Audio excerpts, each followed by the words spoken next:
In part 1 of this video, I discussed an engagement I had with a Jehovah's Witness gentleman seated behind a literature card, and how a quiet day for that man turned into a theological landmine.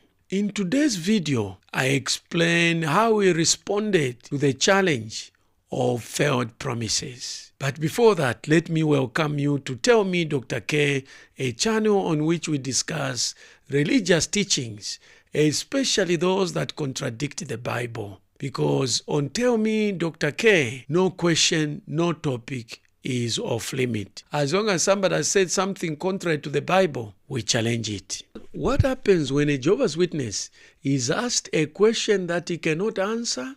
His calm day, sitting behind a literature card, turned into a theological minefield fast. And by the end, he had actually admitted that the governing body, the men he believes are guided by God, are actually walking in darkness until God sheds light on them. So the gentleman was expecting another quiet morning. What he didn't expect was a full-blown doctrinal derailment that started with only one question. So I asked him one simple question.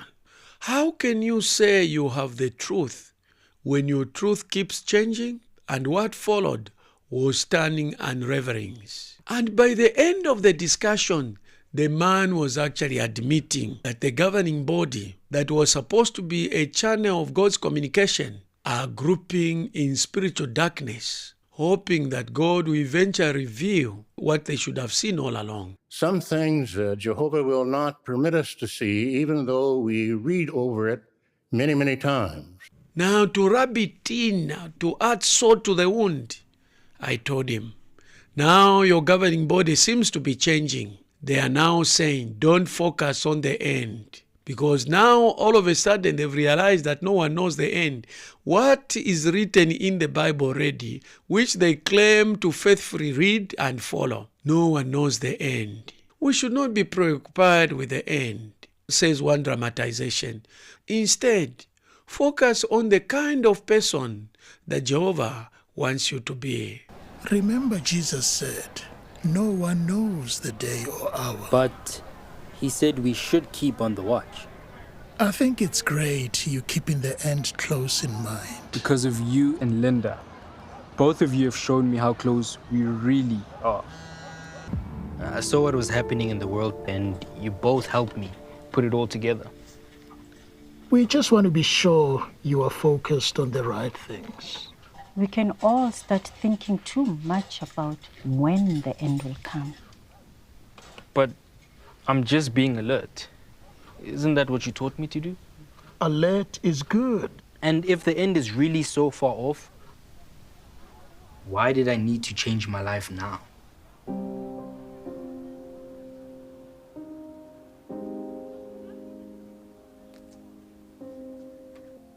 You are asking the right questions. There was a moment in our lives when we focused too much on the when rather than the why we were serving Jehovah. This is the answer. Since all these things are to be dissolved in this way, consider what sort of people you ought to be in holy acts of conduct and deeds of godly devotion. We don't know when the end will come. Could be tomorrow. Could take a little longer. But what matters is the kind of person we are when it comes. So focus on your love for Jehovah, His organization,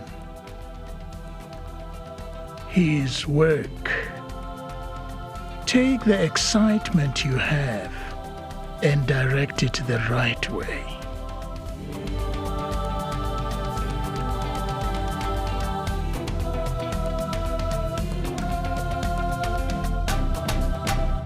Now, that's not theology. That's damage control. Is the message in this video resonating with you? If it is, kindly do me a favor. Like, subscribe, and smash the notice bell so that when I upload part 2 of this video, you'll receive a notification. The man was listening to me attentively. That Friday was like no any other he has ever experienced. And across the road was a poster, the Kingdom Hall of Jehovah's Witnesses. As I was speaking, I'm sure the man was trying to come up with a response, running through his mental database and trying to search for a scripted answer from JW Start Bible or Awake or JW Broadcastings or the Watchtower magazine. Then he responded with a metaphor. It's like being in darkness. He pointed towards the Kingdom Hall and said, you see that person there? At night, you would not be sure whether that is a tree or a person because it is dark. As the sun rises, it will be very clear to you that that is a person.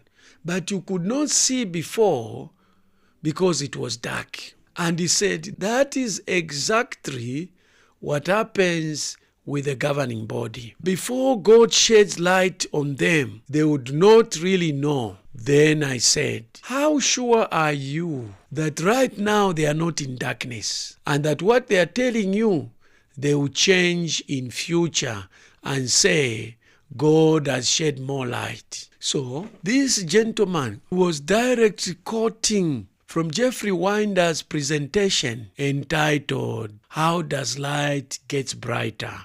Here is a clip. Number 4, at what rate does he reveal new light? Is it all at once like a dump truck, or is it metered out like a trickle? Well, the answer to that is found in the book of Proverbs, chapter 4, in verse 18. Proverbs 4:18. But the path of the righteous is like the bright morning light that grows brighter and brighter until full daylight. So the Bible here uses the illustration of daylight. And what does that teach us? Well, the Watchtower said, these words aptly apply to the way in which Jehovah reveals his purpose to his people gradually. So just as daylight grows brighter and brighter gradually, a proper understanding of Bible truths comes gradually as we need it and as we are able to absorb it and use it. This is what exactly Samuel Frederick had said in one of the broadcastings. Here's the clip. Because sometimes we have to make adjustments. Now, you may have heard of a few adjustments in our understanding of things already today, and there could be more adjustments that will have to be made later on.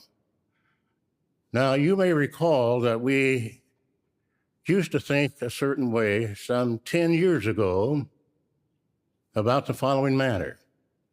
We felt that some of the anointed would survive Armageddon and move right on into the paradise with the other sheep and maybe stay there for a given time and then be brought to life in heaven. But as we understand it, some things Jehovah will not permit us to see, even though we read over it many, many times.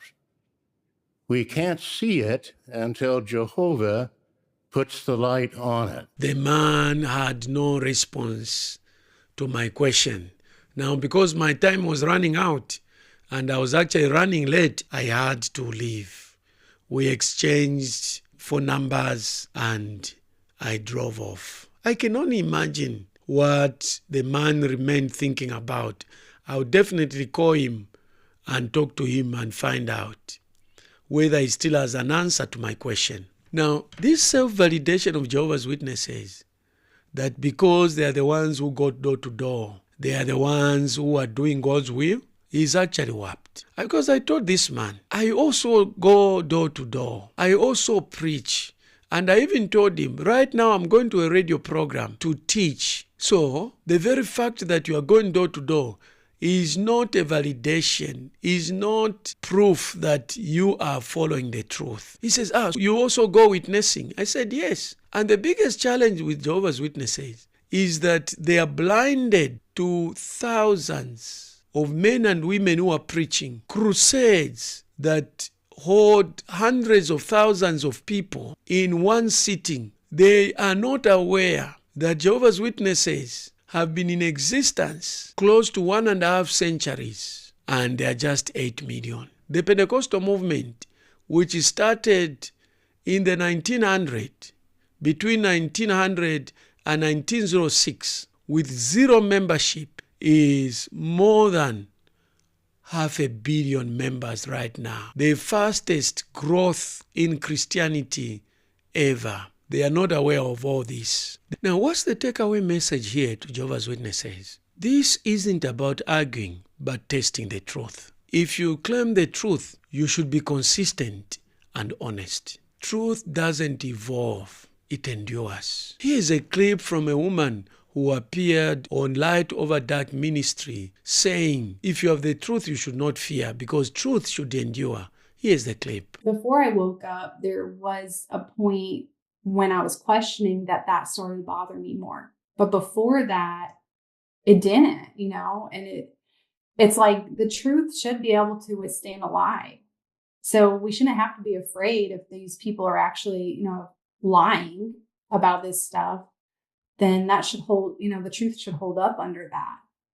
So I guess that's, I'm, looking back, I'm surprised that it just seems so normal to think that way, The next time you see a JW cat, ask a real question, because truth welcomes questions. Deception avoids them. If this video has resonated with you and you've driven benefit from it, kindly do me a favor. Just one simple favor, and it will not even cost you anything. Like, subscribe, and smash the notice bell so that this video can be seen by more people. If you have a contribution to make for or against the video, kindly do it in the comments below. If you think that someone else will benefit from this video, kindly share with him or her.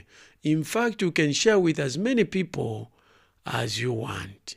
If you have not watched part 1 of this video, click on this link. To continue to part 2 of this video, click on this link. To watch the video, the verses that I showed Jehovah's Witnesses and made them to flee, click on this link. To watch the other verses that I showed Jehovah's Witnesses and they bought it, click on this link.